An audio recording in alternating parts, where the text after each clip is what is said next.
الحمد لله رب العالمين والصلاة والسلام على سيد المرسلين وخاتم النبيين فقد قال الله تبارك وتعالى في القرآن العظيم أعوذ بالله من الشيطان الرجيم بسم الله الرحمن الرحيم وأذن في الناس بالحج يأتوك رجالا وعلى كل ضامر يأتين من كل فج عميق لیشہدوا منافع لهم صدق اللہ العظیم۔ عزیز ساتھیو، حج ایک عاشقانہ عبادت ہے۔ حج ایک عاشقانہ عبادت ہے، اور اللہ رب کریم نے حج میں جو لطف رکھا ہے نا، جو مزہ اللہ رب کریم نے حج میں اور حج کے خاص طور سے طواف والے عمل میں رکھا ہے، جن لوگوں کو اللہ رب کریم نے بیت اللہ شریف کے طواف کا موقع عطا فرمایا، جنہوں نے طواف کیا ہے وہ بتا سکتے ہیں کہ پوری زندگی جتنی بھی عبادتیں آپ نے کی ہے وہ ساری عبادتوں کی لذتیں اپنی جگہ، اور طواف کعبہ کی جو لذت ہے، جو طواف کرتے وقت حاجیوں کو محسوس ہوتی ہے، وہ لذت زندگی میں پھر دوبارہ کبھی کہیں کسی عبادت میں محسوس نہیں ہوتی۔ ایسا لطف رکھا ہے اللہ رب کریم نے۔ 5 رکن ہیں اسلام کے، 4 اعمال ہیں کرنے کے۔ نماز میں ایک الگ لذت ہے، روزے کی الگ لذت ہے، زکوٰۃ کی ایک الگ لذت ہے، حج کا ایک الگ ہی مزہ ہے۔ حج کا ایک الگ ہی مزہ ہے۔ عبادتیں عام طور سے 3 طرح کی ہوتی ہیں۔ ایک تو وہ عبادت خالص جسمانی عبادت، جیسے نماز پڑھنا، روزے رکھنا، خالص جسمانی عبادت۔ دوسرے قسم کی عبادت ہے مالی، جس میں صرف مال لگتا ہے، اور وہ کیا ہے؟ وہ ہے زکوٰۃ اور قربانی، خالص اس میں مال خرچ ہوتا ہے۔ اور تیسرے قسم کی جو عبادت ہے جس میں مال بھی خرچ ہوتا ہے اور جان بھی لگانی پڑتی، مال اور جان دونوں، اور وہ حج ہے۔ حج میں رقم بھی پوری لگتی ہے اور محنت اور مشقت بھی پوری کرنی پڑتی۔ تو حج گویا کہ جسمانی اور مالی دونوں عبادتوں کا مجموعہ ہے، دونوں عبادتوں کا سنگم ہے۔ چونکہ اللہ رب کریم کا ہم پر، ہمارے جسموں پر حق ہے، تو اس کے عطا کیے ہوئے مال پر بھی اس کا حق ہے، ہماری جان پر بھی اس کا حق ہے، اور ہمارے مال پر بھی اس کا حق ہے۔ تو حج اللہ رب کریم نے من استطاع الیہ سبیلا، جو وہاں تک جانے کی استطاعت رکھتا ہو، اللہ رب کریم نے اس کے لیے حج فرض کیا ہے۔ اور حج مستقل ایک عاشقانہ عبادت ہے، جیسا کہ ہم نے آپ سے کہا، یہ دنیا کا دستور ہے، ہم انسانوں کی ایک کمزوری ہے، یا یوں کہنا چاہیے کہ ہم انسانوں کی ایک فطرت ہے کہ ہم انسان جب کسی سے محبت کرتے ہیں تو ہم چاہتے ہیں کہ اس کے گلے لگیں۔ کیا چاہتے ہیں؟ گلے۔ دیکھو، بچہ اپنے ماں باپ سے محبت کرتے، کیسے بچے چمٹ جاتے ہیں۔ ہم اپنی ماں سے، اپنے باپ سے بوسہ دیں، اس کو چومیں، اس کے جس سے ہم محبت کرتے ہیں نا، ہم اس کے گھر کے آس پاس چکر لگاتے ہیں نا، بار بار آنا، بار بار جانا، چکر ہی لگانا ہے۔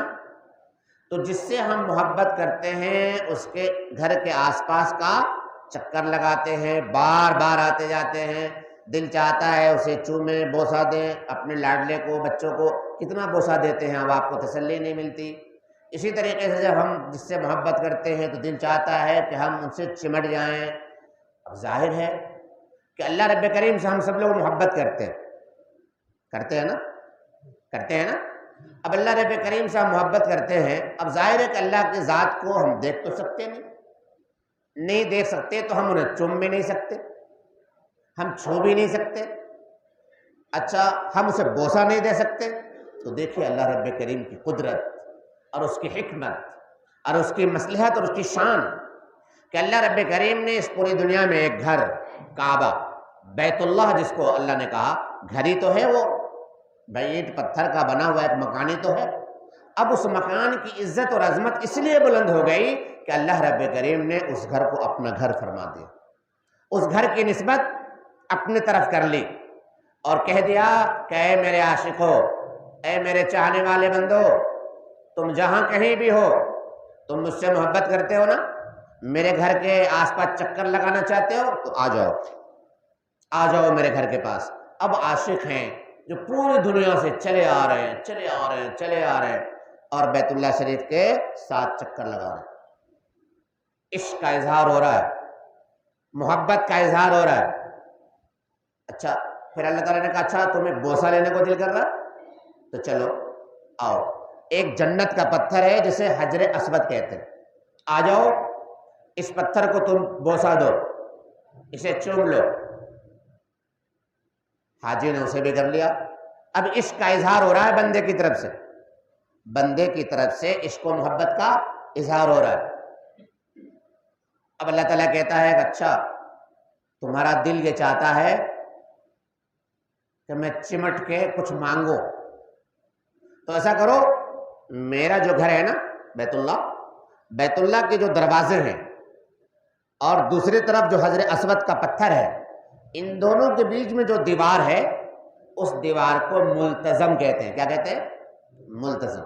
تو آؤ اس ملتزم سے، یعنی بیت اللہ کے دیواروں، بیت اللہ کے دروازوں اور حجر اسود کے بیچ جو جگہ ہے، جو دیوار ہے، اس سے چمٹ جاؤ اور مانگو۔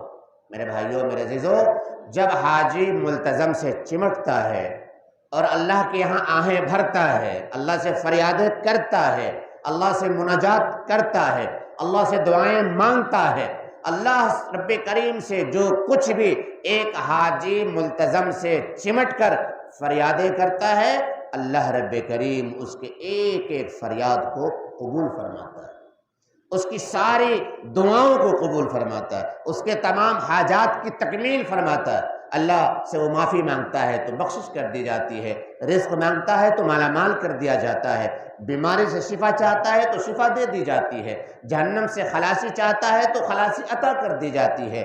الغرض دین جو کچھ بھی وہ اپنی حاجت اللہ سے رکھتا ہے، گویا کہ ملتزم سے چمٹنے والے کی مثال ایسی ہے جیسے کوئی بچہ اپنی ماں کے قدموں سے چمٹ جائے اور کسی بات کی ضد کر بیٹھے کہ امی مجھے یہ دلاؤ، امی مجھے یہ دلاؤ۔ اللہ رب کریم ملتزم سے چمٹ کر دعا کرنے والوں کی دعا کو رد نہیں فرماتا۔ تو ہماری ضرورت تھی، ہماری خواہشیں تھی، ہماری فطرت ہے کہ جس چیز سے ہم محبت کرتے ہیں تو ان چیزوں کے کرنے کا دل کرتا ہے۔ تو اللہ رب کریم نے اس محبت کی ادائیگی اور عشق کا اظہار اور محبت کی ادائیں دکھانے کے لیے، جلوہ بکھیرنے کے لیے اور محبت کا اقرار اور اظہار علی الاعلان کرنے کے لیے اللہ رب کریم نے اپنا ایک گھر بنایا، بیت اللہ، خانہ کعبہ، اور اس کے کچھ اعمال اور افعال رکھ دیے گئے، کچھ ارکان منتخب کر دیے گئے اور حکم دے دیا گیا کہ اب آؤ اپنی اپنی محبت کا اظہار کر لو اور اپنی اپنی عقیدت کا یہاں پہ علی الاعلان اقرار بھی کرو اور اظہار بھی کرو اور دل کو تسلی پاؤ۔ میرے بھائیوں،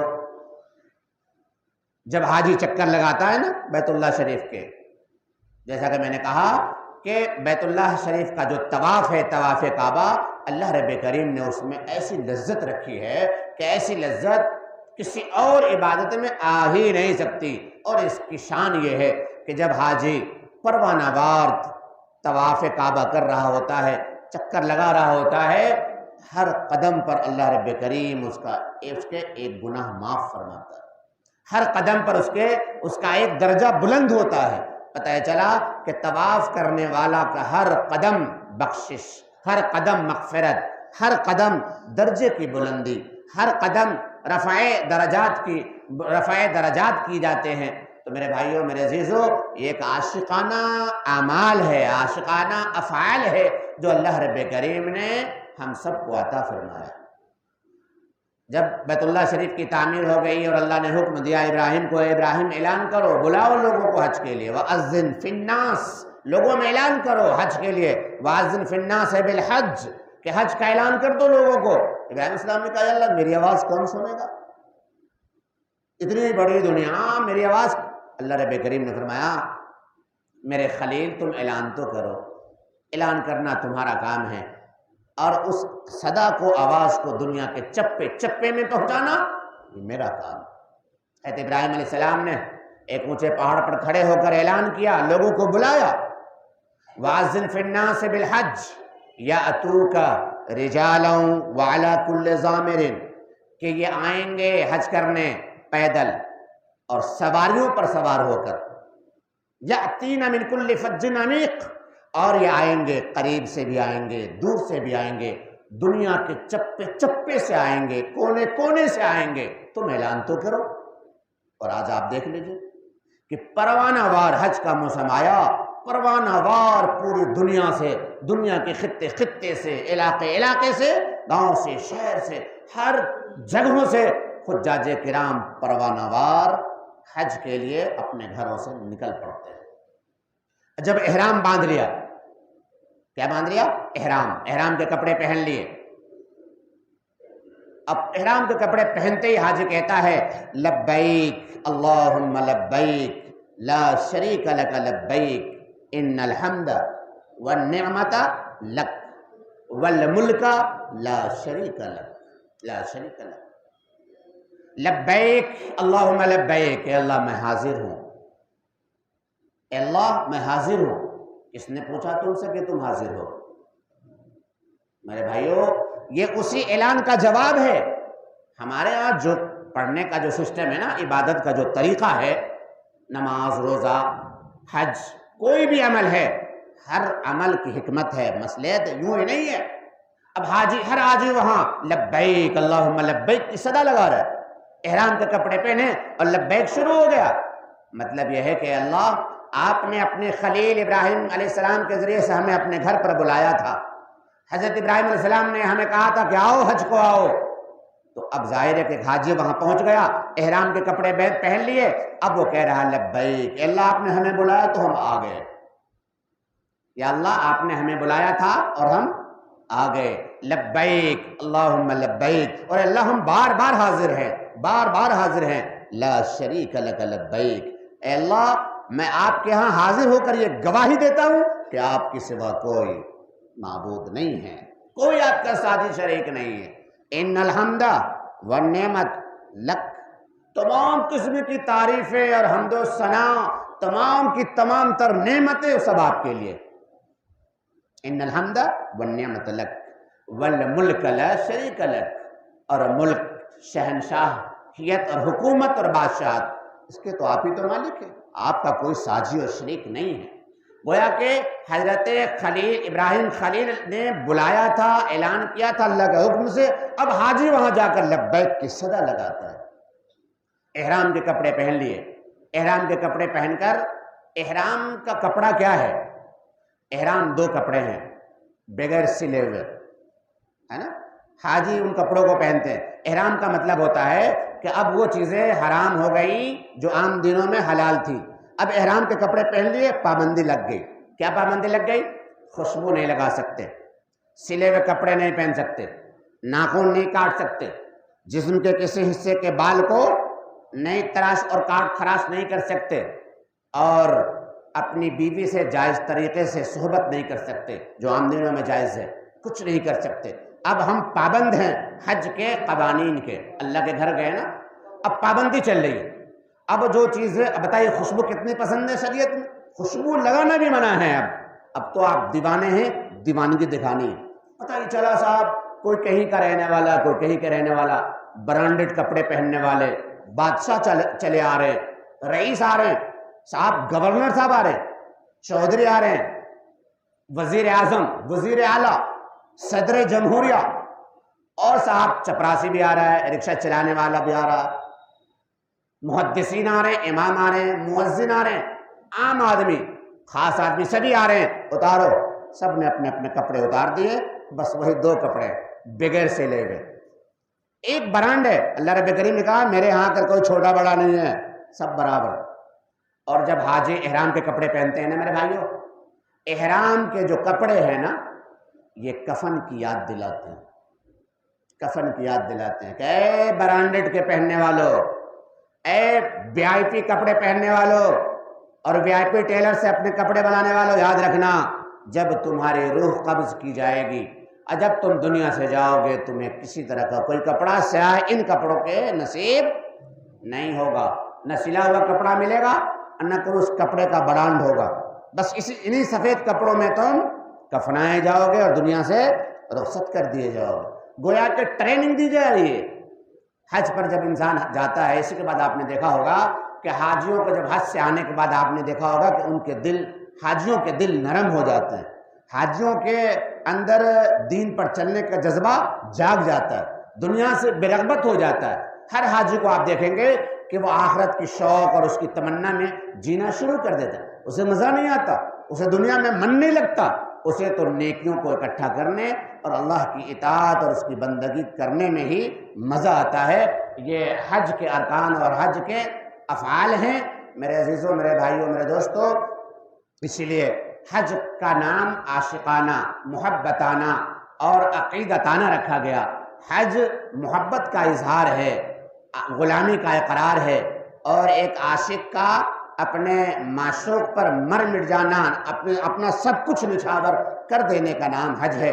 اس لیے میں بھی, آپ بھی, سبھی ساتھی نیت کریں, اللہ رب کریم سے دعا بھی کریں کہ انشاءاللہ ہم حج کو جائیں گے, عمرہ کو جائیں گے. اللہ رب کریم سے حج عمرے کی تمنا مانگو, تمنا کیا کرو اور دعا مانگا کرو میرے عزیزو. اللہ رب کریم سے جب دعا کی جائے گی, اس کی تمنا کی جائے گی, تو امید ہے اللہ کی ذات سے کہ اللہ رب کریم ہمارے لیے بھی حج اور عمرے کا انتظام فرمائے گا. اللہ رب کریم تمام حاجیوں کے حج کو قبول فرمائے اور موت سے پہلے ہم سب کو حج اور عمرے کی اللہ رب کریم توفیق نصیب فرمائے. اللہم آمین ثم آمین. وآخر دعوانا ان الحمدللہ.